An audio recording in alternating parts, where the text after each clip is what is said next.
Hi guys, welcome back to my channel. इस video में हम लोग इलास्ट्रेशन 12 मटेरियल कॉस्ट का करेंगे। अगर आपको पूरी कोर्स के लिए खुद को इनॉल करना है तो चैनल को सब्सक्राइब करके आप खुद का इनॉलमेंट कंप्लीट कर सकते हो। यहाँ पे देखो, मटेरियल वाई का अपने को डिटेल्स गिवन है 6 मंथ का। यहाँ पे मैं दिखा रही हूँ। ये देखो, 6 मंथ का हमने कितना यूनिट्स खरीदा, कितने में खरीदा, पर यूनिट यहाँ पे गिवन है। और हमने कितना इशू किया है मंथ वाइज यहाँ पे गिवन है। अब देखो यहाँ पे क्या लिखा है कि सिर्फ अकाउंटेंट अर्ग्यू कर रहा है कि क्लोजिंग स्टॉक जो है वो सेम रहेगा। कोई भी मेथड लगा लो, ठीक है। वो लोग क्या है कि क्या आप एग्री करते हो कि नहीं, वाई और वाई नॉट, क्यों और क्यों नहीं, ठीक है, एक्सप्लेन करो। और स्टोर लेजर नहीं बनाना है, ठीक है, बिना स्टोर लेजर बनाए बताओ कि सिर्फ अकाउंटेंट जो क्या है आप सहमत हो कि नहीं। अब देखो, कोई अगर आपको ये बोलेगा कि कोई भी मेथड लगा लो क्लोजिंग स्टॉक सेम आएगा, तो हम लोग जानते हैं कि नहीं, अगर अलग अलग मेथड लग रहा है तो इश्यू अलग अलग प्राइस पे हो रहा है, तो डेफिनेटली क्लोजिंग स्टॉक का वैल्यू भी अलग अलग ही आएगा। ठीक है, जब भी हम लोग जैसे अभी आप ये पहला लाइन ये अभी आपने जस्ट पढ़ा, तो आपकी दिमाग में लगा कि ऐसे कैसे सिर्फ अकाउंटेंट बोल दिया कि सेम होगा। सेम तो कभी होता ही नहीं है क्लोजिंग स्टॉक का वैल्यू, क्योंकि अलग अलग मेथड लगाने से वैल्यू भी क्या होगा, अलग अलग होगा, ठीक है। यहाँ पे यहाँ पे सिर्फ अकाउंटेंट जो कह रहा है, इसमें एक चीज है, मतलब कि ये बात एकदम सही है कि क्लोजिंग स्टॉक का वैल्यू ऑलवेज डिफर करेगा change due to change in the method, ठीक है। पर यहाँ पे क्लोजिंग स्टॉक का वैल्यू सेम रहेगा। यहाँ पे क्लोजिंग स्टॉक का वैल्यू सेम रहेगा। कैसे क्लोजिंग स्टॉक का वैल्यू सेम रहेगा वो मैं आपको बताती हूँ। यहाँ पे अप्रैल से लेके अगस्त तक का आप टोटल परचेस यूनिट देखो कितना है। अप्रैल से अगस्त तक हमने टोटल कितना यूनिट खरीदा या प्लस करो पहले। 200, 300, 425, 475, 500, इनको प्लस करो, कितना आया, 1900, ठीक है। अब हमने टोटल कितना इश्यू किया है अगस्त तक, सिर्फ अगस्त तक आप देखोगे, ठीक है। जियो प्लस 250 प्लस 300 प्लस 550 प्लस 800, तो आप चेक करना, ये भी 1900 है, ठीक है। अगस्त तक मैंने 1900 यूनिट खरीदा, और अगस्त तक मैंने 1900 यूनिट इश्यू भी कर दिया, हाँ या ना। तो एट द एंड ऑफ अगस्त मेरे पास कोई क्लोजिंग स्टॉक नहीं है, तो फिर सितंबर में भी कोई ओपनिंग स्टॉक नहीं होगा, हाँ या ना। तो सितंबर में सिर्फ एक ही लॉट रहेगा 600 का, जिसमें से मेरे को 400 इश्यू करना है। अब अगर एक ही लॉट है तो आप कुछ भी मेथड लगा लो, आप भी जानते हो कि अगर एक ही लॉट हुआ तो सिंपल एवरेज कर लो, वेटेड एवरेज, लिफो फीफो कुछ भी कर लो, आंसर क्या आना है, सेम आना है, ठीक है। तो क्योंकि क्योंकि ये पैटर्न ऐसा है, इसलिए यहाँ पे सेम होगा, ठीक है। यानी जनरली क्लोजिंग स्टॉक का वैल्यू सेम नहीं होता है, वो डिफर ही करेगा ऑलवेज। पर यहाँ पे क्या है कि अगस्त तक टोटल परचेस 1900 है, और टोटल इश्यू भी हमने अगस्त तक 1900 ही किया। तो अगस्त में कोई क्लोजिंग स्टॉक नहीं है, तो ओपनिंग स्टॉक भी सितंबर में कुछ नहीं होगा। तो सितंबर में सिर्फ एक ही लॉट रहेगा 600 का। अब 600 से ही ऑलवेज 400 जाएगा, कोई भी मेथड लगा लो, ठीक है। तो हमको यहाँ पे एग्जाम में इस तरीके से लिखना होगा कि जनरली वैल्यू क्लोजिंग स्टॉक का डिफर करेगा ही, आप अगर मेथड चेंज कर रहे हो, ठीक है। यहाँ पे सिर्फ यहाँ पे अगस्त तक टोटल परचेस और टोटल इश्यूड यूनिट सेम है, ठीक है, यानी तो अगस्त में कोई क्लोजिंग स्टॉक नहीं रहा, तो सितंबर में भी कोई ओपनिंग स्टॉक नहीं है। अब क्योंकि सितंबर में एक ही लॉट रह गया 600 का, इसलिए यहाँ पे क्लोजिंग स्टॉक का वैल्यू सेम होगा, ठीक है। तो अच्छा, एक और चीज ध्यान रखना, यहाँ पे बोला है ना कि क्लोजिंग स्टॉक सेम रहेगा, अर्ग्यू करो। तो अर्ग्यू हम लोग सितंबर महीने का कर रहे हैं, ठीक है। देखो कि यहाँ पे देखो मंथ एंड होता है, यहाँ पे देखो 6 मंथ का गिवन है, 6 मंथ का गिवन है 30 सितंबर का। तो यहाँ पे हम लोग जो भी कंक्लूजन लिखेंगे वो 30 सितंबर का लिखेंगे, ठीक है। ऐसे तो हम लोग अप्रैल में भी क्लोजिंग स्टॉक निकालते हैं, मई में भी निकालते हैं, हाँ या ना। पर पर यहाँ पे मंथ एंड 6 मंथ एंड हुआ है 30 सितंबर को। तो मेरे से जो कंक्लूजन मांगा है मंथ वाइज नहीं मांगा है, सीधा 30 सितंबर का मांगा है, ठीक है। और सितंबर में एक ही लॉट रहेगा 600 का, तो एक ही लॉट से आप कोई भी मेथड यूज कर लो, आंसर ऑलवेज ही सेम आना है, ठीक है। दो लॉट होता ना तब डेफिनेटली वो डिफर करता। ठीक है। तो इसको एग्जाम में कैसे लिखोगे मैं आपको समझाती हूँ। चलो मैं एग्जाम में आपको बता देती हूँ कि किस तरह आप लिखोगे।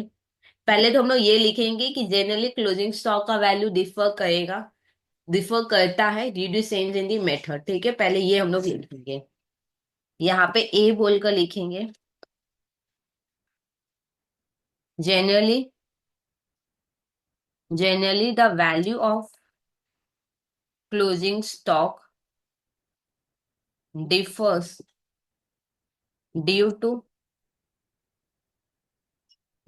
change in the method of pricing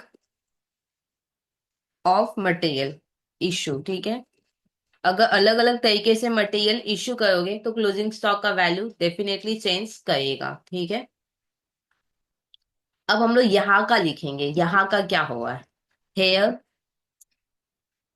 up to 30 August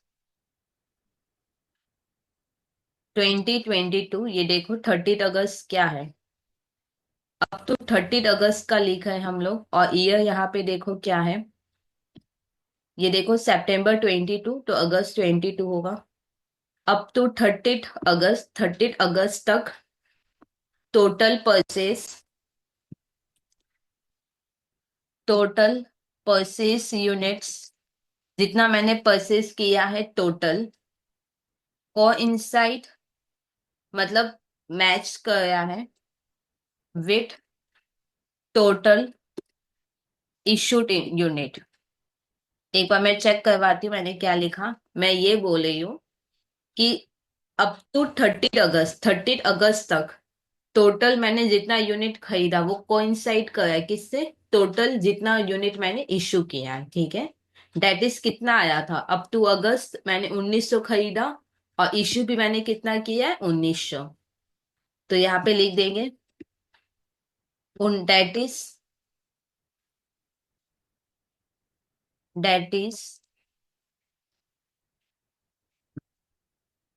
1900 units. ठीक है, अब मेरे को एक बात बताओ, क्योंकि टोटल परचेस यूनिट सेम है, टोटल जितना मैंने खरीदा उतना ही मैंने इश्यू कर दिया, तो फिर क्या होगा, कोई क्लोजिंग स्टॉक नहीं होगा। As a result there will be no closing stock in the month of अगस्त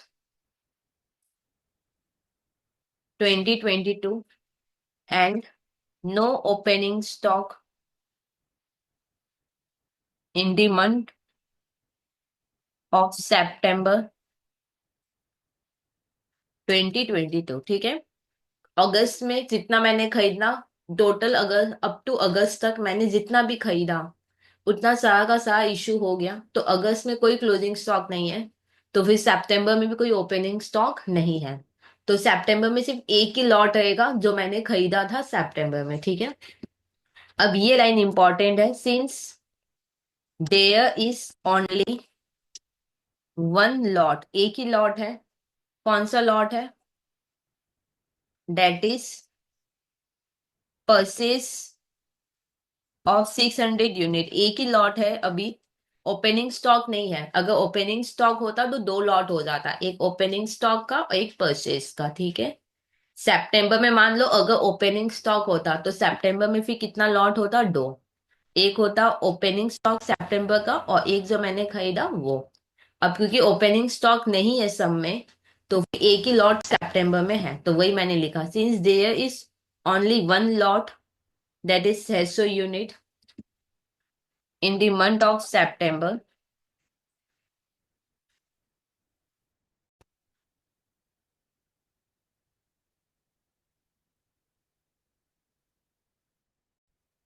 क्योंकि एक ही लॉट है फ्रॉम वेयर, एक ही लॉट है जिसमें से 400 यूनिट इश्यू होना है। From where 400 units will be issued, so the value of closing stock will remain the same। समझ में आया, ये लाइन इंपॉर्टेंट है कि एक ही लॉट है सब में, सितंबर में एक ही लॉट रहेगा 600 यूनिट, और उसी में से हर बार 400 यूनिट इशू होना है। तो क्योंकि एक ही लॉट है, तो फिर क्या होगा, क्लोजिंग स्टॉक भी इस केस में सेम रहेगा। So the value of closing stock will remain the same, irrespective irrespective of the method, मतलब कोई भी मेथड लगा लो, irrespective of the method of pricing of material issue, of pricing of material issue, ठीक है। Hence, the argument of chart of chief accountant is correct, ठीक है। ऐसे तो करेक्ट है अभी, अभी वो उसने जो बोला इस सम के लिए सही है, ठीक है ना।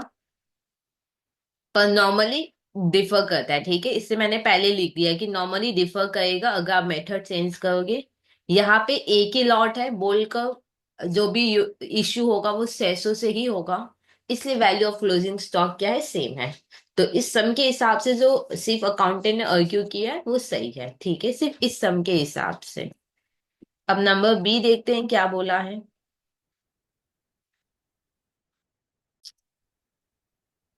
नंबर बी बोला है कि कब और क्यों आप लिफो मेथड यूज करोगे, ठीक है। ऐसे मैं थोड़ा समझा देती हूँ, फिर लिखवा भी दूंगी। देखो, लिफो मेथड कब यूज करना चाहिए, ठीक है। आप भी बताओ कब यूज करना चाहिए। मान लो करंट में हम लोग जो मटेरियल खरीद रहे हैं वो हाई प्राइस में खरीद रहे हैं, हाँ या ना। और तो डेफिनेटली पहले फिर कम प्राइस में खरीदा हुआ होगा। तो इस केस में क्योंकि मैंने हाई प्राइस में मटेरियल खरीदा है, तो हम लोग क्या चाहेंगे, ये जो हाई प्राइस में मैंने खरीदा है इसका इसको हम लोग जल्दी से यूज करके कस्टमर से रिकवर कर ले, हाँ या ना। तो लिफो मेथड हम लोग कब यूज करेंगे, जब मेरे को लगता है कि इस साल मैंने ज्यादा प्राइस में खरीदा है, तो इसको जल्दी से यूज करके कस्टमर से इसका पैसा क्या करेंगे हम लोग, ये कवर करेंगे, ठीक है। नॉर्मली यही प्रोसेस है। अब इसी को अपने को तीन सब पॉइंट में डिस्क्राइब करते रहना है। तो देखो, पहला पॉइंट हम लोग क्या लिखेंगे कि अगर मान लो हम लिफो मेथड कर रहे हैं, ठीक है या नहीं। लिफो मेथड का मतलब क्या है, जो अभी लास्ट में आएगा उसको पहले हम लोग यूज करेंगे, ठीक है। मान लो मैंने मान लो मैंने लिफो मेथड हम लोग यूज कर रहे हैं, तो मैंने जो मटेरियल अभी करंट प्राइस में खरीदा है उसको हम यूज कर रहे हैं। तो मेरा जो कॉस्ट ऑफ गुड्स प्रोड्यूस निकलेगा वो भी किस पे निकलेगा, करंट प्राइस पे निकलेगा।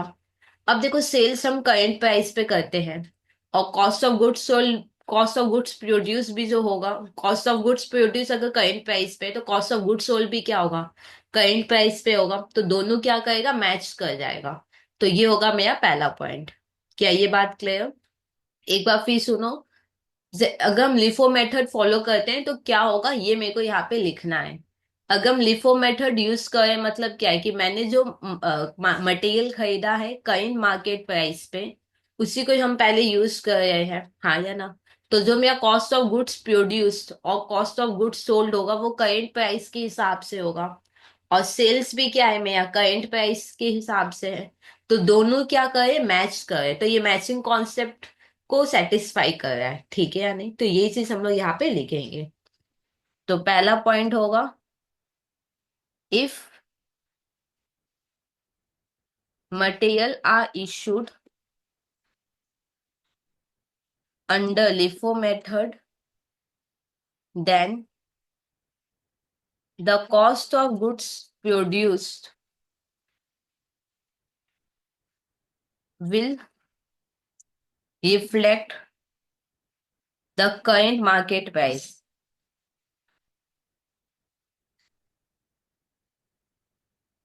Therefore, therefore, cost of goods sold matches match करेगा। Therefore, cost of goods sold will match with the current sales revenue, ठीक है या नहीं। क्या लिखा, अगर मटेरियल हम लोग इश्यू करेंगे लिफो मेथड में, तो cost of goods produce current market price पे होगा, तो फिर कॉस्ट ऑफ गुड्स सोल्ड और cost of goods sold match कर जाएगा करेंट सेल्स रेवेन्यू के साथ, ठीक है। या इसको ऐसे भी लिख सकते हैं,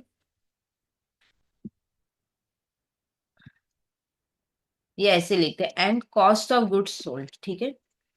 इसको यही पे ऐड कर लेते हैं तो सही लगेगा।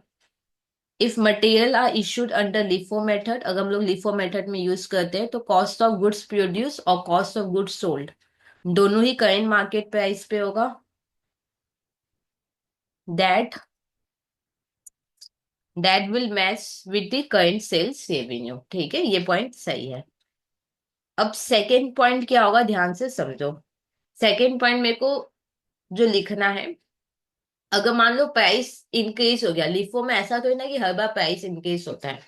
लिफो मतलब हम लोग करेंट ईयर का मटेरियल हम लोग इश्यू कर यूज कर रहे हैं, हाँ या ना। अब मान लो करेंट ईयर या तो प्राइस ज्यादा हो गया या तो प्राइस कम हो गया, तो ये जो सेकंड पॉइंट होगा ये ज्यादा का होगा कि अगर प्राइस ज्यादा हो गया करेंट ईयर में तो अपने को क्या फायदा होगा। देखो, अगर करेंट ईयर में मटेरियल का दाम बढ़ जाएगा तो मेरा कॉस्ट क्या हो जाएगा, वो भी बढ़ जाएगा, तो फिर मेरा प्रॉफिट क्या हो जाएगा, कम। तो मेरे इनकम स्टेटमेंट में फिर प्रॉफिट भी क्या है, कम रिफ्लेक्ट होगा, हाँ या ना। तो यही चीज अपने को लिखना है, मतलब ब्लेंड मतलब थ्योरी है, तो आपको बना बना के टो के लिखना है यहाँ पे, ठीक है। लिखो in case of rising price, अगर मान लो मटेरियल का दाम बढ़ गया, ठीक है या नहीं, तो फिर टोटल कॉस्ट क्या आएगा, ज्यादा आएगा, तो फिर आपका प्रॉफिट क्या हो जाएगा, कम हो जाएगा, तो फिर ज्यादा प्रॉफिट वो रिफ्लेक्ट नहीं करेगा, ठीक है। और ज्यादा प्रॉफिट रिफ्लेक्ट नहीं करेगा तो टैक्स देने का जरूरत नहीं है। अब जो टैक्स देने का जरूरत नहीं उसको हम नेक्स्ट पॉइंट में ऐड कर देंगे, क्योंकि हमको तो लंबा करना है ना थ्योरी। तो अभी बस एक ये लिख देंगे कि अगर प्राइस इंक्रीज हो रहा है तो मेरा जो इनकम स्टेटमेंट है उसमें ज्यादा प्रॉफिट भी रिफ्लेक्ट नहीं होगा। ये पॉइंट यहाँ लिख लो, फिर नेक्स्ट पॉइंट में लिख लेना कि यहाँ पे क्योंकि हम लोग मान लो इन्फ्लेशन है या राइजिंग प्राइस है, तो फिर उस केस में क्या होगा, फिर टैक्स भी कम देना पड़ेगा, ठीक है। इसको टो के हम लोग लिखेंगे। तो in case of rising price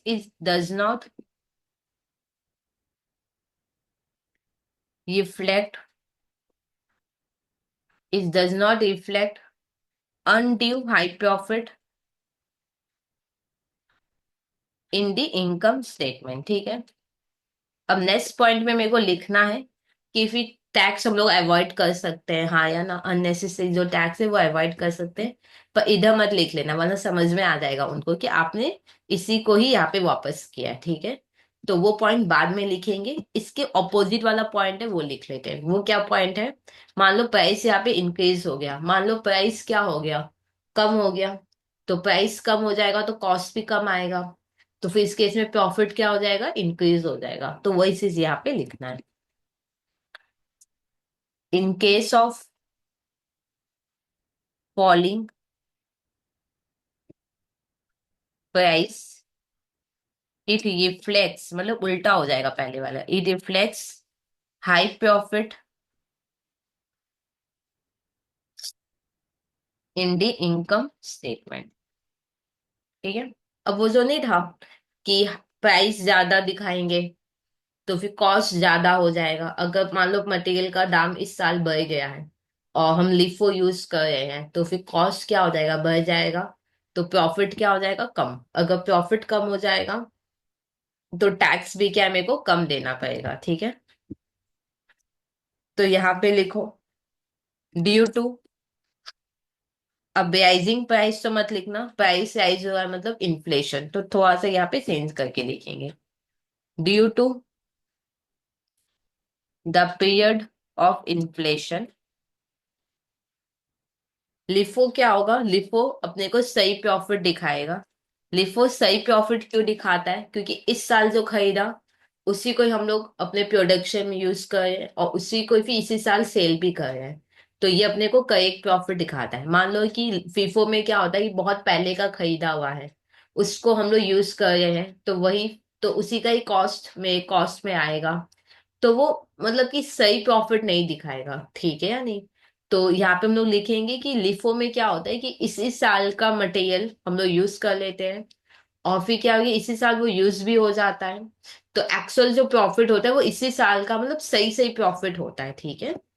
तो due to period of inflation LIFO will tend